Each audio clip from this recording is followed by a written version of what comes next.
नमस्कार।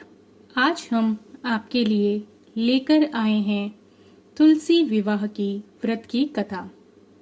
तुलसी विवाह कब है, इसकी पूजन की क्या विधि होती है और इसकी पूजा का क्या महत्व है, यह सब जानकारी आपको इस वीडियो के माध्यम से मिल जाएगी। कार्तिक मास की द्वादशी तिथि को तुलसी विवाह मनाया जाता है। यह जो है वह 12 नवंबर को शाम 4:04 पर शुरू हो रही है और 13 नवंबर को दोपहर 1:01 पर समाप्त होगी। अतः जो तुलसी विवाह की तिथि है मनाया जाएगा वह 13 नवंबर को मनाया जाएगा। इसका शुभ मुहूर्त जो है तुलसी विवाह का वह सुबह 6:47 से जो है वो 9:26 तक है। इसमें आप तुलसी विवाह की पूजा की जो विधि है उसे कर सकते हैं। आइए तुलसी विवाह के पूजा की विधि के बारे में जानते हैं। तुलसी विवाह कराने के लिए सर्वप्रथम एक लकड़ी की चौकी लें। इसके बाद उस पर लाल रंग का साफ आसन बिछा दें। उसके बाद में तुलसी के गमले को गेरुओं का जो रंग होता है उसे रंग दें। फिर उसकी चौकी के ऊपर उसे गमले को स्थापित कर दें। वहीं एक और चौकी लेकर आएं। इस पर साफ और नया आसन बिछा लें। अब उस नए आसन पर भगवान शालिग्राम को स्थापित कर लें। दोनों चौकियों को एक दूसरे के बिल्कुल पास में रखें। दोनों के ऊपर गन्ने से जो है वो मंडप को सजाएं। इसके बाद आप एक साफ कलश में जल को भरें और 5 या फिर 7 आम के पत्ते उस कलश में डाल दें। इसे पूजा के स्थल पर स्थापित करें। अब जो है वो शालिग्राम जी और माता तुलसी के सामने दीपक प्रज्वलित करें। फिर दोनों को रोली या कुमकुम से तिलक करें। इस दौरान तुलसी माता को लाल रंग की चुनरी चढ़ाएं। धीरे धीरे चूड़ी, बिंदी आदि चीजों से श्रृंगार करते जाएं।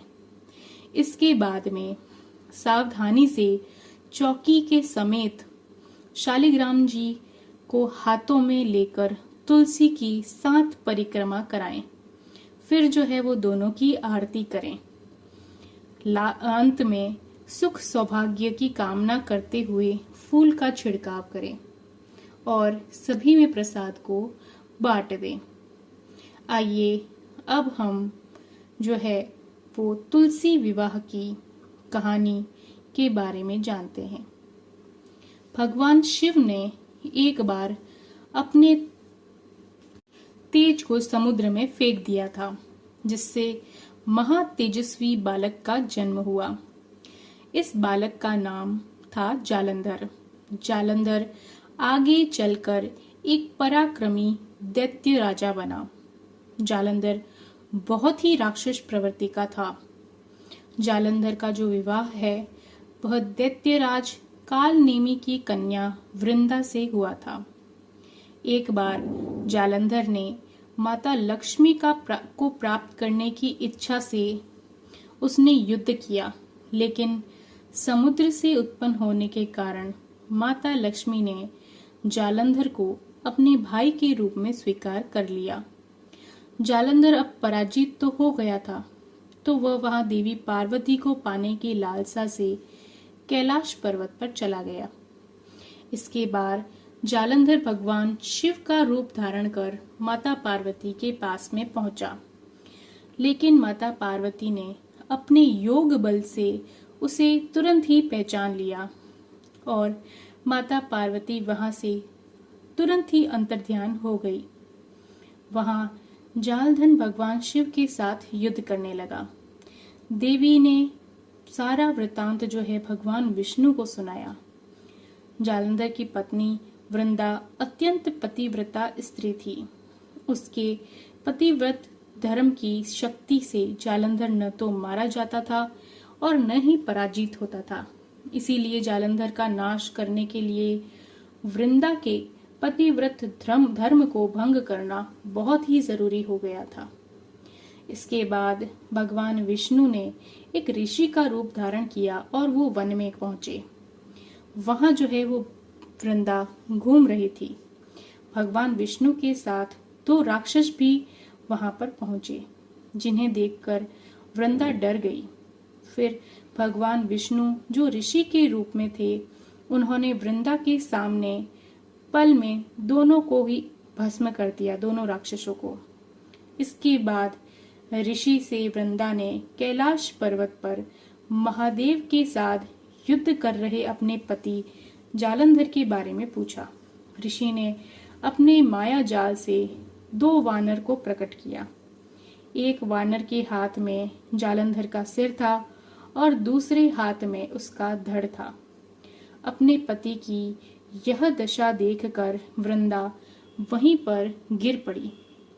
जब वृंदा को होश आया तो उसने अपने पति को जीवित करने की विनती की। इसके बाद भगवान ने अपनी माया से जालंधर का सिर धड़ से जोड़ दिया, लेकिन स्वयं भी वह इसी शरीर में प्रवेश कर गए।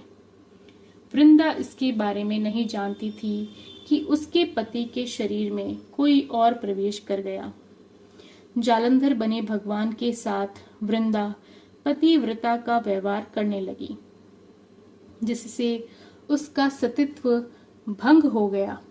और ऐसा होते ही उधर कैलाश पर्वत पर वृंदा का पति जालंधर युद्ध में हार गया। जब वृंदा को पता चला तो उसने क्रोध में आकर भगवान विष्णु को हृदयहीन शीला होने का श्राप दे दिया। अपने भक्त के श्राप को भगवान विष्णु ने स्वीकार किया और शालिग्राम पत्थर बन गए। सृष्टि के पालनकर्ता के पत्थर बन जाने से ब्रह्मांड में असंतुलन की स्थिति आ गई।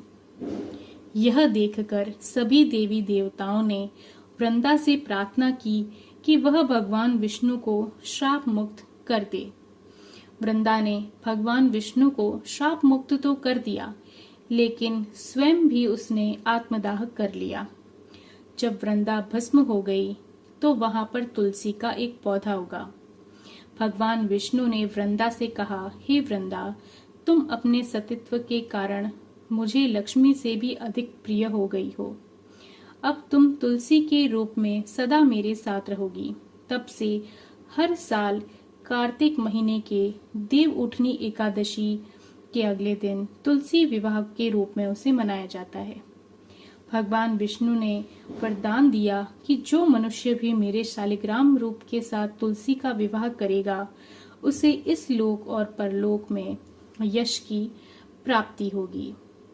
इसके अलावा तुलसी को भी यह वरदान प्राप्त है कि वह जिस भी घर में रहेगी, वहां यम के दूत भी जो है वो नहीं जा सकते। मृत्यु के समय जिसके प्राण मंजरी रहित तुलसी और गंगा जल मुख में रखकर निकल जाते हैं, वह पापों से मुक्त होकर वैकुंठ धाम को प्राप्त होता है। जो मनुष्य तुलसी और आंवलों की छाया में अपने पितरों का श्राद्ध करता है, वह पितर मोक्ष को जो प्राप्त हो जाता है। आप सभी को तुलसी विवाह की ढेर सारी शुभकामनाएं।